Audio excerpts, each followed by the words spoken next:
معلش يعني بس بقى اي حد بس دلوقتي مش لاقي له شغلانه بقى يفتح شركه او يشتغل سيلز عقارات بشكل عام. بلد المليون سلزاجي عقارات.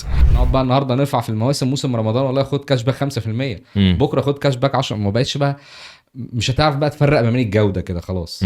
وبقى المطور مطالب يحل المساله بنفسه. انا ما زلت مش مقتنع ان البروكر هيختفي. امال ليه الهوجه اللي معموله على جروب العقارات على الفيسبوك من السيلز العقار؟ عشان هم مش فاهمين، والناس تقول لك بقى نقعد في بيوتنا بقى وهنشحت. هم مش فاهمين، هم يقعدوا في بيوتهم بس اللي مش شطار، اللي مش شطار طب ازاي؟ فهمهاني دي معلش. السلام عليكم ورحمة الله وبركاته. أهلا بيكم في حلقة جديدة من حلقات بودكاست عقاري مع باسم ويوسف. في الحلقة بتاعت النهاردة جايين نتكلم عن تطبيق أثار الجدل، وبإن بقى الموضوع فيه عقارات وفيه تطبيق يبقى لازم يبقى فيه باسم ويوسف، يعني الموضوع مفروغ منه يعني، ولا أنت إيه رأيك يا يوسف؟ عندك حق أساسي صح؟ فخلينا في البداية نتكلم عن تطبيق دار.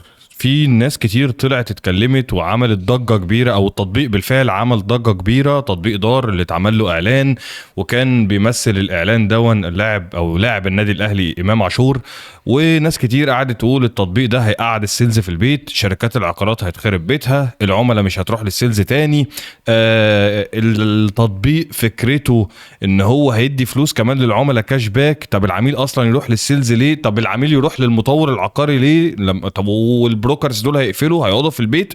ايه بقى حدوته التطبيق دي، ومين المستفيد من القصة دي، وهل التطبيق هيفضل على الوضع ده ولا هيتطور؟ هو ده اللي احنا هنتكلم عليه في الحلقة بتاعت النهاردة. ازيك يا يوسف؟ عامل ايه يا مسيو باسم؟ ايه اخبارك؟ اخبارك ايه؟ احنا النهارده ولا ضيف ولا مستضيف، احنا طالعين ندردش. ايه الحكايه؟ بص يا سيدي، انا عملت سيرش كده على الموضوع ده، والموضوع ده متكتم عليه قوي. بس هيخرب بيت ناس كتير. لا بس يعني خليني اقول لك انا استشفيت ايه، بما ان احنا في العقارات وفي ناس كتير عايزه تفهم الموضوع ده ماشي ازاي. فطبعا الحلقه بتاعت النهارده هي استنتاجات من عندنا نظرا لخبرتنا فقط. تمام. تكاد تكون صح تكاد تكون غلط. حلو. اول حاجه بس انا دخلت لقيت فيه هجوم شديد قوي على الابلكيشن ده، وانا بصراحه مش عايز اتكلم على الابلكيشن بتاع دار تحديدا، عايز اتكلم على تطبيقات الكاش باك عامه. هو مفيش ولا تطبيق دلوقتي، حتى دار نفسه لسه ما نزلش لا على الاب ستور ولا على جوجل بلاي ولا على اي حاجه. هو مجرد اعلان، وغالبا هينزل بعد شهر، وما نعرفش الحلقه دي هتنزل امتى، فغالبا شهر من تسجيل الحلقه بتاعتنا. وجايبين امام عاشور فعلا، والناس صارفه، ومفيش حاجه اسمها ان الناس تصرف والتارجت ده ما يتحققش، او التطبيق ده ما يطلعش. يعني في ناس فاكره ان التطبيق ممكن ما يطلعش، فيك يعني. فيك. لا من واقع خبرتي بقول لك لا، طالما اتعمل الضجه دي يبقى التطبيق هيطلع، وده كشغل ماركتينج 100% ممتاز، لان هو بيعمل سسبنس ضجه، وهي اساس الماركتينج ان انا اخلي الناس تتكلم. فهو ملعوبه يعني. الله ينور عليك. يعني انت حد في الماركتينج مختص، انت اللي بتقول لنا ان ده ما ينفعش يبقى فيك. لا مش فيك، لا ده حقيقه.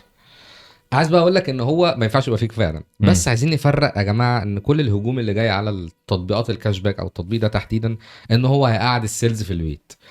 بس السيلز ما ينفعش يقعد في البيت، ده اول حاجه. طب خلينا قبل ما نحكي عن السيلز هيقعد في البيت ولا لا، وده هيكسب مين وهيخسر مين، اشرح للناس فكره التطبيق. هقول لك التطبيق فكرته، مع ان هم ما اعلنوش كتير عنه، بس من واقع خبرتنا التطبيق فكرته انه خلى العميل الاند يوزر هو شركه البروكر.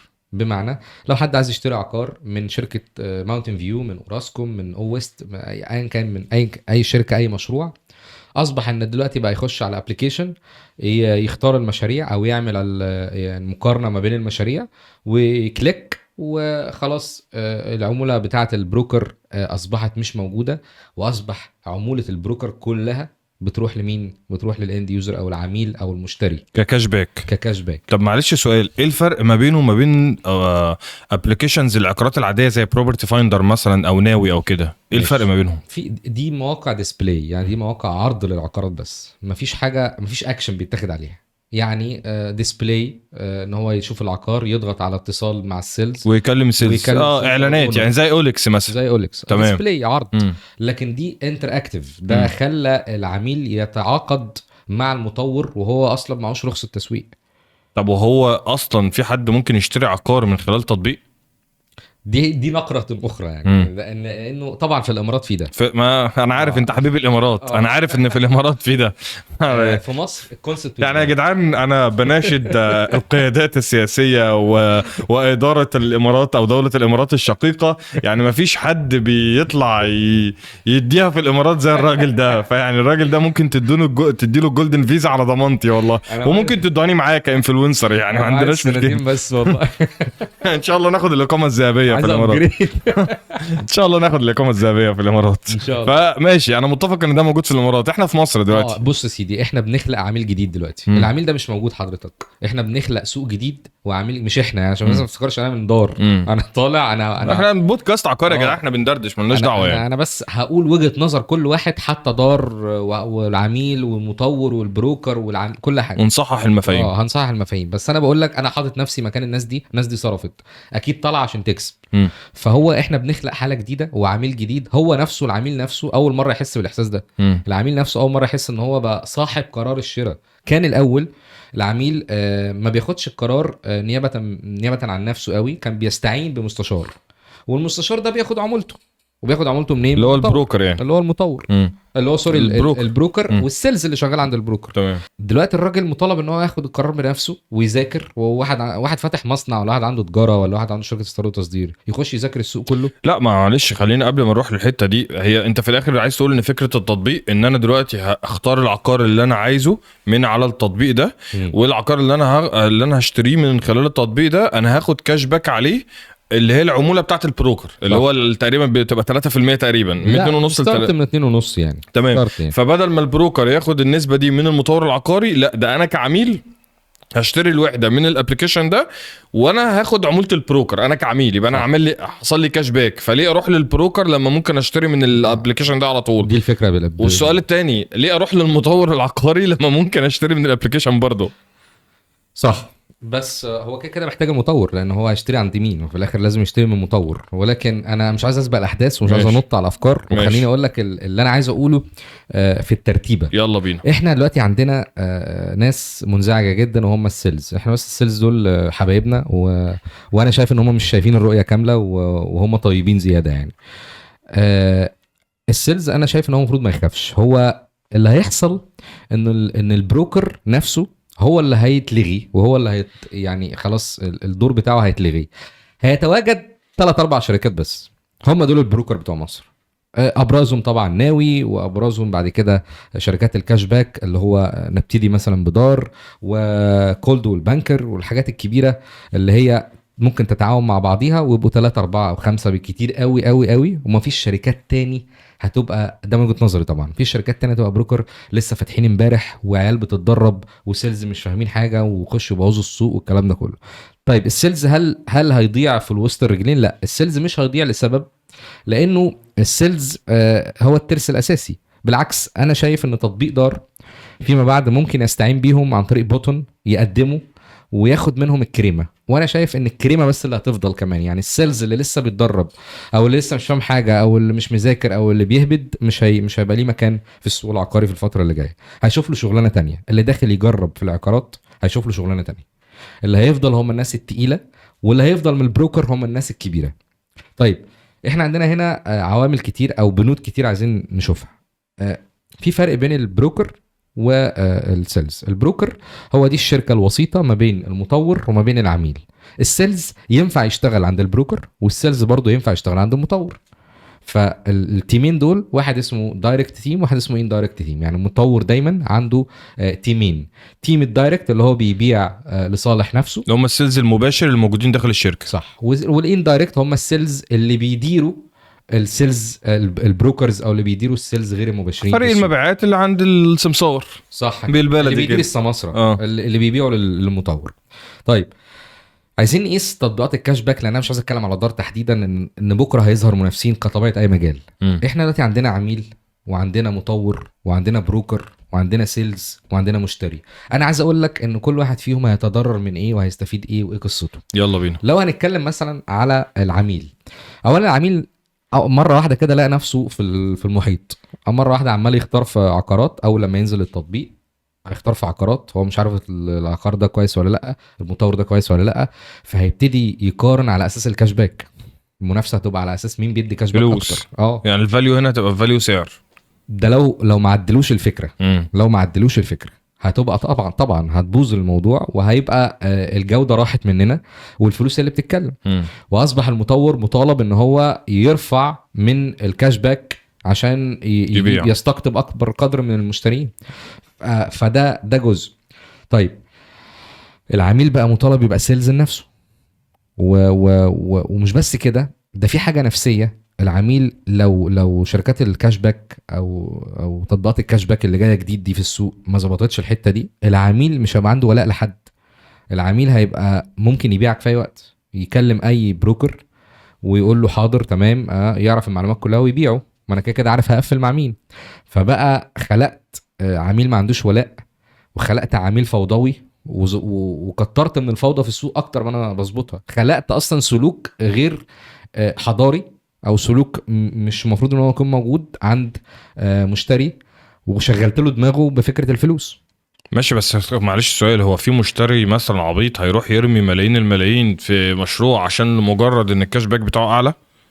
مش العميل بقى مش حضرتك. مش ده دفع قرار الشراء الوحيد اللي ممكن يخلي العميل يشتري في مشروع يعني. مش العميل، لا هو بقى في دافع جديد دلوقتي هو الكاش باك طبعا، ولكن ماشي، بس في الاخر مش ده الاساسي. انا في الاخر بدور على مشروع، بدور على لوكيشن، بدور على مطور عقاري، بدور على داون بيمنت كويس، بدور على بيمنت بلان كويسه. صح. دي كلها عوامل. ومده تسليم او مده استلام، كل دي عوامل. عارف مين اللي هيستفاد؟ عايز اقول لك ان بقى في حاجات تانية بقى، اللي هو الاحمال والشق الهندسي برضو في عملاء بتركز قوي في النقط دي. صح. والشركه دي سلمت مشاريع قد ايه وقصص. هرد عليك. يعني القصه مش قصه كاش باك يعني. هرد عليك في رد عليك يلا. انه مش ده العميل اللي احنا قصدنا عليه. ممكن يبقى في عميل كبير عنده مستشارين او عنده مساعدين، هم دول اللي هيبحثوا عن الكاش باك، هم دول اللي عايزين يستفادوا من ورا المستثمر. هو مستثمر بعت المساعد بتاعه او بعت السكرتير بتاعه او بعت الفريق اللي بيدوروا على العقارات، والراجل عايز يشتري بالك ديل، وبالتالي اصبح ان المساعد ده هو اللي عايز يستفاد من الكاش باك، والمستثمر ما يعرفش اي حاجه عن الكاش باك اصلا.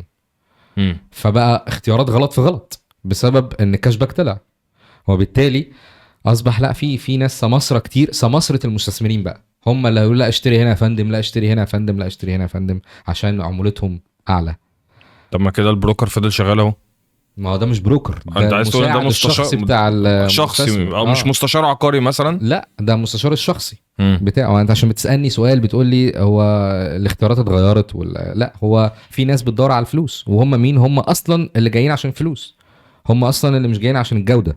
هم مساعدين المستثمرين الصغار والكبار اللي ما عندهمش وقت يدوروا، بيبعتوا مساعدين يدوروا مكانهم. فده العميل، دي حته العميل. طيب العميل مستفاد ايه؟ لاول مره العميل مستفاد كاش باك، حس نفسه ان هو جوه اللعبه، وحس نفسه ان هو مشتري ومستفيد في نفس الوقت. فدي حاجه جديده وشعور، احساس بالسيطره، يعني ان هو موجود جوه السوق.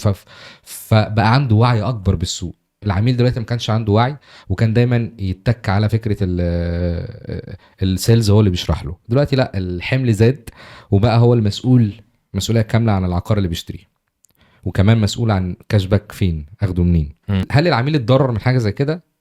لو بيشتري على الكاش باك، لو بيشتري على اساس الكاش باك هو اتضرر طبعا. ما بيشتريش على اساس الجوده.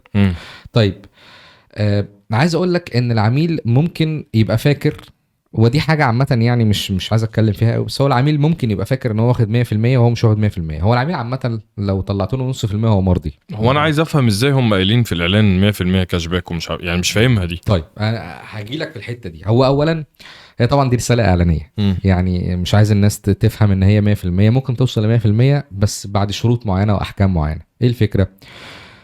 لو هم عاملين كده، انا برضو ده انا بتوقع، انا لو مدير الشركه انا هعمل النظام ده. طب ما نحاول نجيب حد فيهم معانا في بودكاست يا يوسف نساله. والله يا ريت. احنا من موقعنا هذا بنناشد اداره تطبيق دار انها تيجي تشرفنا في برنامج بودكاست عقاري، تشرح لنا اكتر عن التطبيق عشان نعرف نناقشهم ونعرف نجادل معاهم ونشوف الموضوع رايح فين. بس كمل. دي حقيقة. بص يا سيدي، سؤالك هو ازاي 100%؟ صح، وده سؤال ناس كتير قوي. هو انا عايز احكي براحتي يا عم احكي. ماشي. حد معانا المايكات بتاعتنا والاستوديو بتاعنا والكاميرات بتاعتنا، محدش ياخد منها حاجه يعني. في حاجات بتتعمل جوه شركات الكاش باك او البروكر او الحاجات دي، بتبقى ايه؟ نظام شرايح. حضرتك لو اشتريت ب5 مليون هتاخد كاش باك 50,000 جنيه. اشتريت ب10 هتاخد كاش باك 100، اشتريت ب20 هتاخد كاش باك 250 جنيه، اشتريت ب50 هتاخد كاش باك 500,000 جنيه، اشتريت ب100 مليون هنا بقى نتكلم هتاخد كاش باك ب2 مليون بمليون وهكذا. فطبعا نظام الشرايح اعتقد 100% ان هو مطبق، والا الشركه مش هتكسب، لان هي لازم تكسب من نظام الشرايح. فهو في شروط واحكام لازم ان هو مش فاتحها سبيل. طيب حاجه تاني، ممكن الشركه الكاش باك دي تكسب من ايه، او تطبيق الكاش باك ده يكسب من ايه؟ ده كان لسه سؤال هساله لك اصلا، إيه هم يستفيدوا من ايه؟ ما انا هقول لحضرتك على حاجه. هو دلوقتي بص يا مسيو باسم، دلوقتي انت بيطلع لك فاتوره الكاش باك. الفاتوره ده انا بقول لك هتلاقي فيها ضرائب الدخل، ضريبه منبع، ضريبه قيمه ضريبه مضافه العقاريه مثلا، الضريبه العقاريه. حاجات دي على فكره ممكن يكون ما بيدفعهاش بنسبه كبيره، ولكن هو حاططها في الفاتوره عشان هو يحطها في الخزنه فيما بعد تحسبا لاي حاجه ايا كانت طريقه حسابه ايه. طبعا يعني زمايلنا واساتذتنا في المحاسبه هم اللي ماشي، يعني ده مش موضوعنا، بس ماشي. يعني هتلاقي في بنود ضريبيه محطوطه بتروح لحساب الشركه، مش بتروح لحساب الضريبه، لان ممكن يكون الراجل ده مش مشترك قيمه مضافه اصلا، هو محطوط ضريبه قيمه مضافه 14% حصلها في جيبه. فممكن يبقى في مكسب. احنا مش عايزين بس نسوء الظن يعني، ولكن انا بقول لك اداره الشركات ورأس المال ممكن يدار بهذه الطريقه، يعني ان ممكن يبقى في مكسب عن طريق الضرايب في الفاتوره الكاش باك. تاني مكسب هو مكسب الشريحه، ان انا ما وصلتش لل 100% الا عن طريق بالك ديل، وهو مش 100% قوي لان احنا كسبانين فوق من الضرايب. تالت حاجه رسوم الخدمه. رابع حاجه عموله التطبيق. ما هو اكيد في اي تطبيق ده البنك ليه عموله، فهتلاقي في الفاتوره عموله تطبيق، رسوم وخدمات، ضريبه كذا وهكذا. فهتلاقي في برضه عايز ترجع تقول لي ان ممكن العميل يشتري العقار من التطبيق نفسه. هيشتري من التطبيق نفسه. قرار الاخير، القرار القفل مش القرار بتاع البيمنت يعني البيمنت. بس هو خلي بالك التطبيق ده ممكن يبقى ديبوزيت، يعني انا بحط ديبوزيت هنا وبروح اكمل اجراءاتي في الشركه مثلا. لا هو ده مش ما بيحطش حاجه في التطبيق. ما هو التطبيق ده مش فينتك، مش فاينانشال تكنولوجي، يعني هو مش تطبيق انستا باي هيدفع عليه حاجه. لا هو تطبيق اجراءات، يعني بوتون بيدوس عليها بيعمل ريكويست، بيسجل دوره، بيحط اجراءات، بيسجل العقار ما كانوا فين، بيدوس على زراير معينه، لكن مش هيدفع حاجه فيه. لازم الدفع يكون عن طريق المطور. في الاخر الفلوس بتروح للمطور مش بتروح لتطبيق وسيط، الا لو في اتفاقات هم عاملينها مثلا مستحدثه مستقبلا، او هم عاملينها دلوقتي، وانا لا اظن ذلك يعني. ولكن هو تطبيق بس حجز، فاهم؟ حجز اي حجز وحده، حجز مش عارف ايه الكلام ده كله. طيب انت كنت بتقول لي بقى هنكسب من ايه تاني؟ يعني هما دلوقتي يعني التطبيق هيكسب منين؟ دي حاجه، والحاجه التانية انت بتقول ان العميل مش هيدفع من خلال التطبيق. طب ما انا معنى ممكن اعمل كده ريكوستات فيك كتير، ما يبقى اذا فكره التطبيق راحت. ما اعرفش هم حاكمينها ازاي ريكوستات فيك كتير. طبعا دي فكره عشان انت بتاع تكنولوجي، فانت انا بفكر معاك بصوت عالي يعني. طبعا فدي اسئله كلها مطروحه طبعا يعني. ممكن اعمل ريكوستات كتير فيك وما اروحش. يعني مثلا هل ممكن يكون حجز اللونش بس يكون من خلاله على سبيل المثال كديبوزيت، كحجز مبدئي ب 5-6,000 جنيه 10,000 جنيه رقم اي كلام يعني، اللي هو بس وبعد كده اروح اكمل هناك في الشركه. ممكن يبقى في قسم لللونش بس، وممكن يبقى في قسم للعروض بس، وممكن يبقى في قسم اكيد هم مقسمين التطبيق يعني برضو انا عايز افهم يعني ايه كاش باك 100% يعني برضو. طيب ما هو احنا مش عارفش انت فهمتني ولا لا. في فكره ان هو انا اخش على التطبيق عايز مثلا فيلا في مكادي هايتس، طب انا مثلا 100 مليون تمنها 100 مليون. انا شايفها اصلا على التطبيق في الافيلابيلتي موجوده. ده لو هم عاملين كده، انا ما اعرفش هم عاملين كده ولا لا. لو هم عاملين كده فعلا يبقوا اذكياء جدا. لقيت ان في افيلابيلتي على مكادي هايتس الفيلا الفلانيه ب 100 مليون. حسب لي الحاسبه بتاعه التطبيق، قال لك ال 100 مليون هتطلع لحضرتك 2.5 مليون كاش باك. بعد الضريبه وبعد رسوم الخدمه وبعد عموله التطبيق اصبحت 1.5 مليون. هيقول لها لا، هو اصلا كان لاقي 1.5 مليون. ماشي، بس ده مش 100% كاش باك بقى. مش 100% كاش باك. ما انا بقول لحضرتك، انا بقول لك مش هتلاقي 100% كاش باك في الاخر. يا اما هتبقى نظام شرايح، يا اما زود على نظام الشرايح نظام الرسوم والعمولات. اعتقد بقى انا لو انا بتاع ماركتنج هقول لك دي ممكن تبقى لعبتها ازاي بقى. ممكن يكون 100% كاش باك دي مقصود بيها ان انت تاخد 100% كاش باك سعر وحده مثلا. يعني هديك مثال، يعني تعال نبسط لك المثال. لو انا دلوقتي بقول لك تعال اشتري مني 10 اكياس شيبسي، لو اشتريت مني 10 اكياس شيبسي هتاخد عليهم كيس شيبسي مجانا. يبقى انت كيس شيبسي المجانا ده خدته 100% كاش باك ولا لا؟ انت خدته مجانا. صح. قيمه الوحده كلها مجانا. فانا مثلا ممكن تبقى البلقايه كده، انت لو اشتريت مني محفظه عقاريه كامله وليكن مثلا 10 20 50 وحده، فانت ممكن تاخد كاش باك 100% على وحده فيهم. ممكن يبقى خدت 20 بسعر 19 مثلا. ده فكر ماركتينج. شيبسي بقى. احنا كده قلبناها. واعتقد ده التفسير الوحيد المنطقي اللي يمشي في الليله دي. ممكن نظام الشرايح ده نظام اخر. انا دي رساله الاعلانيه فعلا هم ما بيكذبوش 100%، بس لو اشتريت ب 100 مليون مش منطقيه برضو. ممكن. اللي انا بقول لك عليها منطقيه اكتر. ممكن بس خلي بالك، لان منطقيه ليه؟ لان هو كده كده هيبقى محمل سعر اليونت دي على الباقي. هو ما قالش داخل بمحفظه عقاريه يعني. هو ما قالش اديك يونت هديه. ايوه هو قال لك 100% كاش باك. ما هي 100% كاش باك دي معناها ايه؟ كاش باك من العقارات. من العقارات مش من الفلوس. ايوه مثلا ده بسعر التكلفه. وممكن تبقى كاش باك بالفلوس برضو. ما انت الواحد دلوقتي سيده فعلي 50 مليار. ايه المشكله لما ارجع لك منهم 8 وحده؟ ما انا فاهم، ما انا ده اللي بكلمك فيه. ما انا بقول لك الفاتوره في الاخر هيبقى فيها حاجات كتير وهم مش هيبقوا بيكذبوا، والعميل هيبقى زي الفل مرضي، والتطبيق او اللي يجي منهم احسن منهم يعني.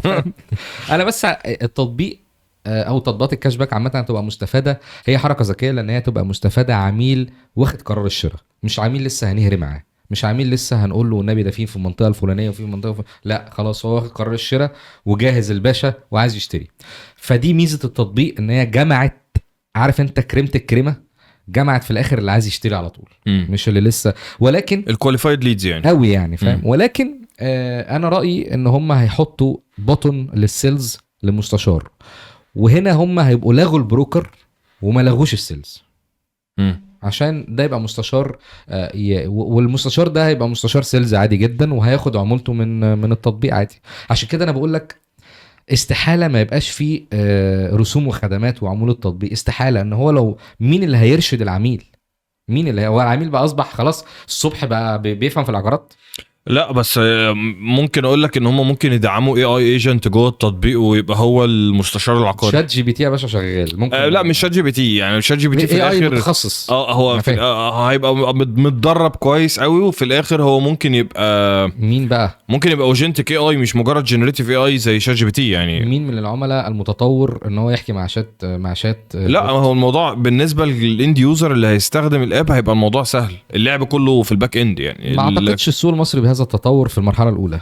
اعتقد ان لازم انسان بشري يعني هو عايز يتكلم مع حد.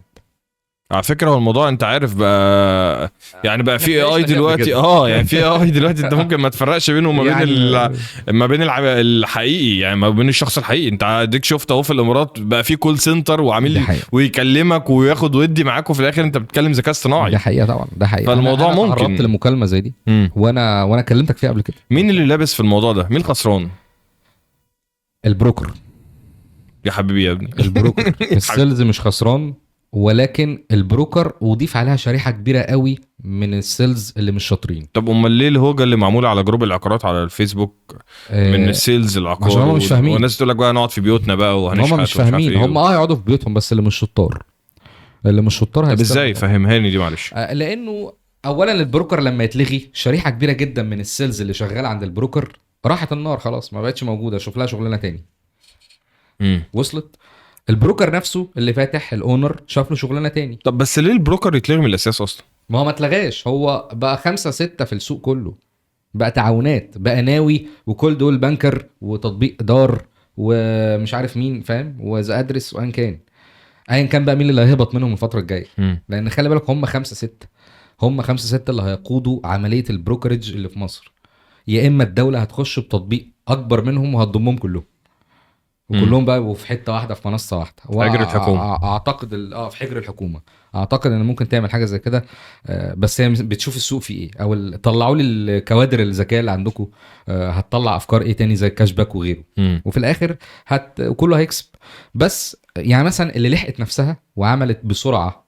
خلي بالك هي لحقت نفسها. كولد والبنكر لحقت نفسها وعملت تعاقد مع دار عشان هي اللي شافته. عشان هي اللي اكتشفته. هي اللي اكتشفت دار وبالتالي مش اكتشفته يعني هي اللي طلعته. اكتشف ان في تطبيق هيطلع بهذا الشكل وهذا الكونسبت وبالتالي لحقت نفسها عشان هي في يوم من الايام كانت هتقع لو ما عملتش تعاونات. وبالتالي كولد والبنكر ده برضو تحليلاتي انا. بالتالي كولد والبنكر مثلا لقت نفسها ان هي ممكن تسيطر على شركه من الشركات المنافسه زي ادرس او مثلا شركات اخرى كبيره عن طريق ان هي بس معاها فكره الكاش باك. طب تعالى بقى يا باشا انت عايز تبقى معايا. طب تعالى نعمل تعاونات جديده فكله يضم على بعضه فنكبر بعض. فخلاص احنا كبار هنفضل كبار بس هنضم على بعض مش هننافس بعض.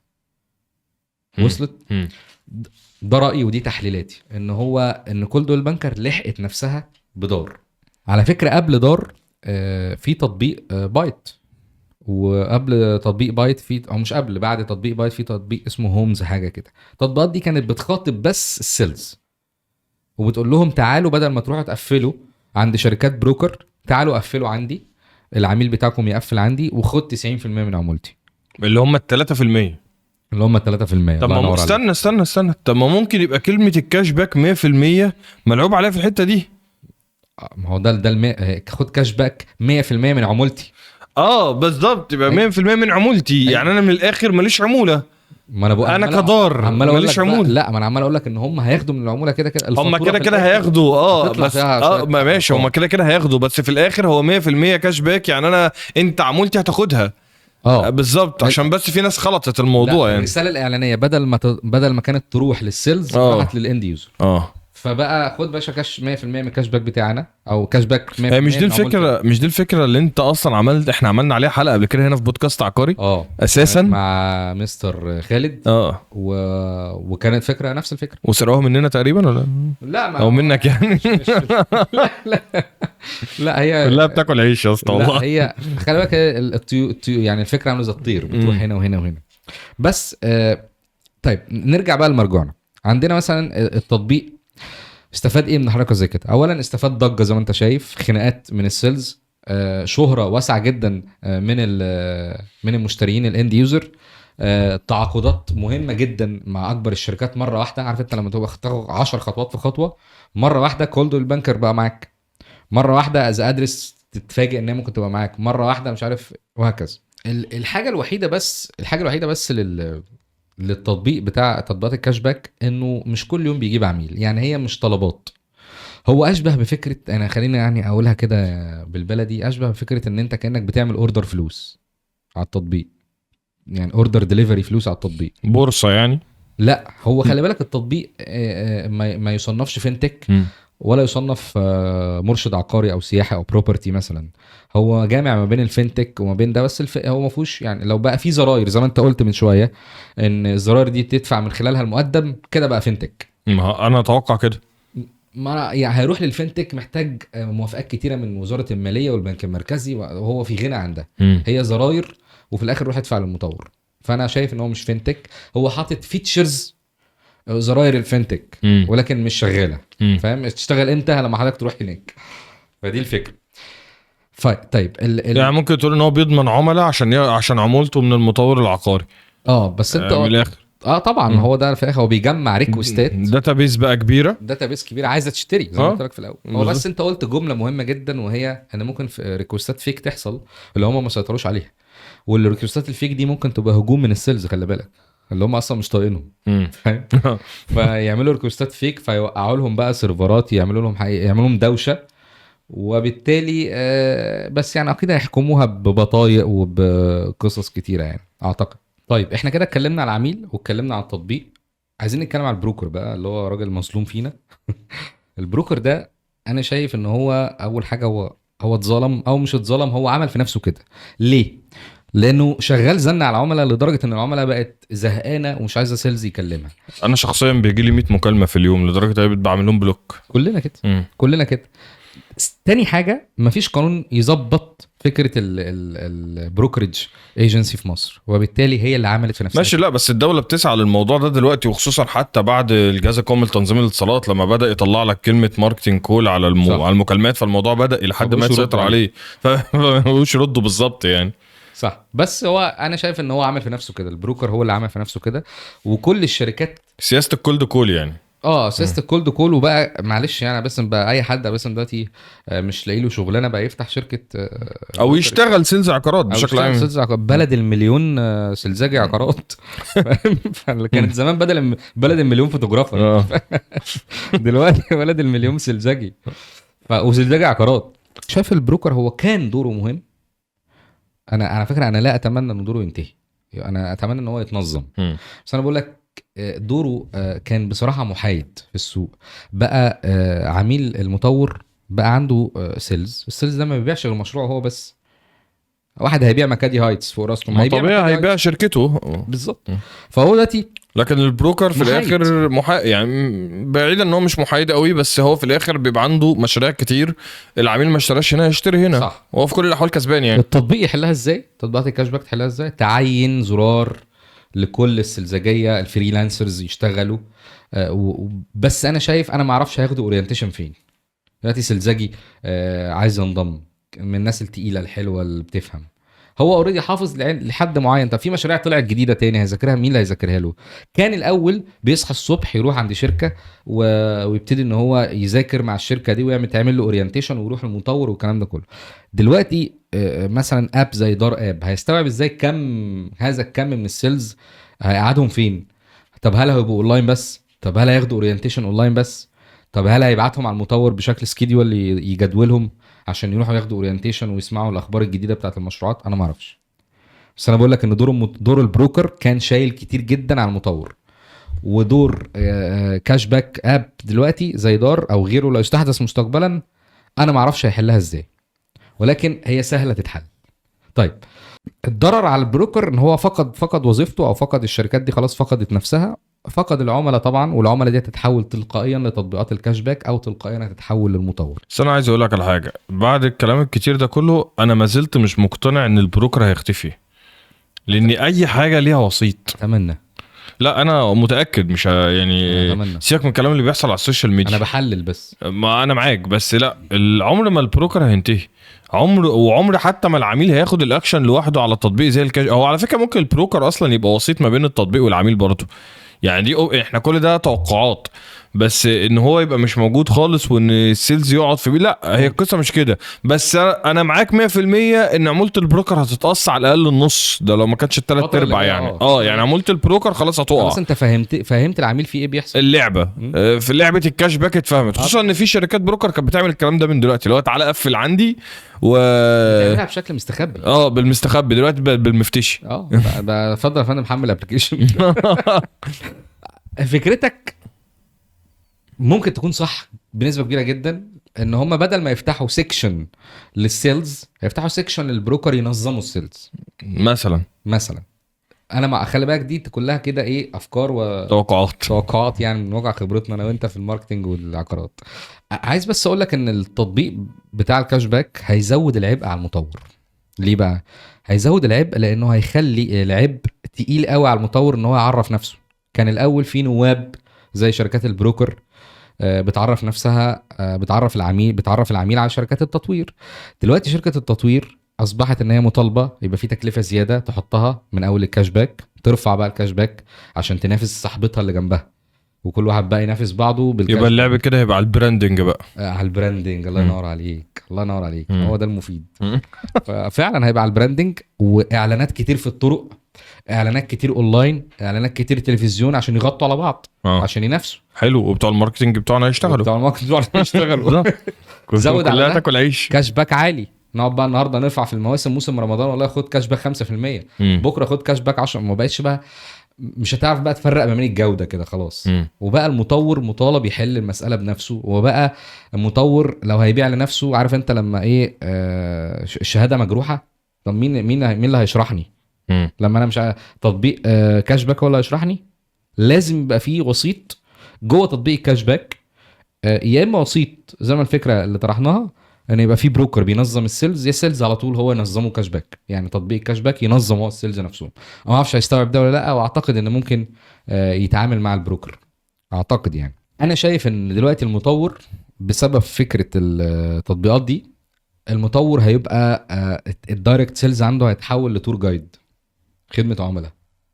هو كده هيطلع المطور هيطلع نسبه، وكده كان الاول ممكن ما يطلعش. قول لي ليه؟ لان كان عنده دايركت سيلز، كان عنده تيم دايركت سيلز بيدفع له مرتبات بس وعمولات بسيطه. انما دلوقتي حضرتك اصبحت المشتري اللي جاي لي انا هديله عموله الشركه كلها، وهدفع مرتبات. هدفع مرتبات، والولد اللي عندي السيلز بتاعي هياخد عموله بسيطه. ما هو العموله كلها حضرتك رايحه للمشتري الجديد اللي عندنا ده. طب وده ما ممكن يحملوا الكلام ده على السعر بتاع اليونت نفسه. الله عليك بقى. ده عايز اقول لك بقى انت كده ذكي. ايه بقى؟ عايز اقول لك ان القصه كلها ممكن تتحل. يعني انت تقول الحل فين؟ احنا يعني انا اشك ان فيما بعد العميل هيبقى رايح كده كانوا رايح ياخد كاش باك وهو اصلا دفعه فاهم. ايوه بالظبط. هو متحمل حضرتك عليه، انت مش حملتني اعلانات وحملتني دايركت سيلز، مش هو بقى تور جايد، وحملتني ان دايركت سيلز ما بقاش موجود، وحملتني كاش باك تقيل. خلاص يا فندم سعر الوحده بقى بدل 10 مليون بقى 11 مليون وهديك نص مليون بس كده ولا اي حاجه. بس وانا خدت اللي انا عايزه وانت خدت اللي انا عايزه. فانا شايف ان هو فيما بعد لو ما تقننش صح العميل هو اللي متضرر في الاخر.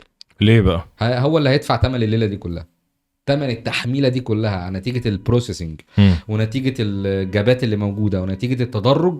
هو دفع ثمنه وهيبقى مبسوط وبدماغه ومزاجه وهو رايح كده. عارف انت رايح كده السلام عليكم انا جامد قوي النهارده، بس هو طبعا دفع ثمن اعلانات البيل بورد واعلانات التلفزيون واعلانات الليدز واعلانات الاونلاين وكاشات باك اللي طلعت والشركات والتطبيقات والرسوم والضرايب. ابو 10 بقى ب 11 بس وريحنا نفخنا. بس الحركه دي لو وصلنا لهذا الشكل هيبقى بصراحه ظلمنا البروكر، لان انت كده المستفاد الوحيد هيبقى هو المطور بعد طبعا التحميلات اللي ضافها، والمستفاد الاخر هو المشتري او هو المتضرر الاخير قصدي، لان هو ما استفادش حاجه، هو دفع ثمن اللي خده، والبروكر هو اللي متضرر. والسلزجيه بس يعني في ناس كتير اتسرحت هيبقى بسبب حركه زي كده، وشركات بروكر بس هي اللي بقت محتكره السوق اللي هي احنا ذكرناها. التعاونات بقى والكولابريشن والتعاونات الكبيره اللي حصلت. بس خلينا متفقين ان ده بالنسبه لنا كلها مجرد توقعات، وبنتناقش من واقع الخبره العمليه في السوق العقاري وفي مجال الماركتينج. ولكن احنا يعني نتمنى ان حد يطلع يرد علينا او حد من دار نفسها يشرفنا في حلقه بودكاست ويتناقش معانا ونتكلم على ارض الواقع. تعالى بقى نتناقش ونشوف يا ريت. ولو في تطبيقات تانية الكلام فين يعني، ما رضيتش اشوف كلمه تانية، نشوف بقى التيتا فين. ولو في يا جماعه تطبيقات تانية تحضروهم تحت الترابيزه يا ريت تطلعوا معانا يعني تعالوا نتناقش ونشوف الدنيا دي جايه في مصلحه العميل ولا في مصلحه المطور ولا في مصلحه البروكر ولا في مصلحه الدوله، ونشوف مين المستفيد. قولوا لنا بقى في الكومنتات. يعني حلقه خفيفه بسيطه كده، نتمنى انها تكون عجبتكم، وانتظرونا احنا هنحاول نسعى جيدا ان احنا نحاول نجيب حد من دار نتناقش معاه في تفاصيل الموضوع عشان نبين الحقيقه كامله للسوق العقاري المصري. وكل سنه وانتم طيبين، رمضان كريم عليكم. مش عارف الحلقه دي هتنزل امتى، بس ان شاء الله تنزل في اقرب وقت، وان شاء الله كل سنه وانتم طيبين هتنزل الحلقه دي على طول. ان شاء الله هتنزل على طول. نشوفكم في حلقه جديده من حلقات بودكاست عقاري مع باسم ويوسف. سلام.